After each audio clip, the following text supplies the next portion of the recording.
ముందు వీడియోలో చెప్పా కదా మక్క కూతుర్ది ఫంక్షన్ అనేసి, అది పొద్దున్న జరిగిన వీడియో, ఇదైతే రాత్రి ఫంక్షన్ వీడియో.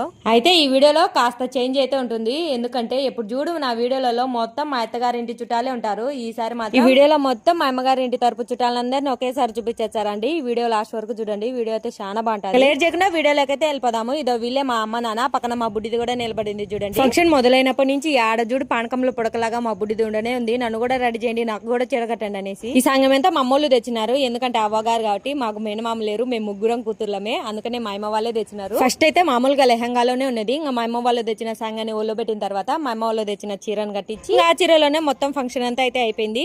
అందరు తెచ్చిన సంగం మొత్తం ఆ చీరలో ఉండగానే జరిగిపోయింది. వేరే డ్రెస్ మార్చుకోవడానికి కూడా టైం లేదు అసలు. మీ అందరికి ఇప్పటికే డౌట్ వచ్చింటది కదా, ఎందుకు ఫంక్షన్ నైటే చేస్తున్నారు అనేసి. మా అమ్మ వాళ్ళ పక్కన అంతా మినిమం ఇలాంటి ఫంక్షన్లన్నీ నైటే జరుగుతాయి, ఎందుకో మరి తెలీదు. ఇలాంటి ఫంక్షన్లలో తెలియని సంఘాలు ఏంటని ఉన్నప్పుడు తెలిసిన వాళ్ళు కొంచెం చెప్పచ్చు. అది మానేసి అది చేయలేదా ఇది చేయలేదా అని నవ్వుకుంటా కూర్చుంటారు.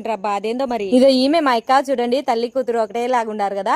ఇదంతా మా అక్క వాళ్ళ ఫ్యామిలీ, ఇదంతా మా ఫ్యామిలీ. నేను మా అక్క, మా చెల్లెలు, మా పిల్లలు, మా అమ్మ నాన్న అందరం ఒకే ఫ్రేమ్ లో ఉన్నాం చూడండి. అయితే అసలు పొద్దున్న నుంచి కంగారు పడుతుంది. ఫస్ట్ ఫంక్షన్ అయిందనే ఏం చేయాలి ఎట్లా చేయాలి అసలు తెలియలేదు. ఈ రోజుకైతే ఏంటంటే ఇంకొక వీడియోతో మళ్ళీ కలుద్దాం. వీడియోలో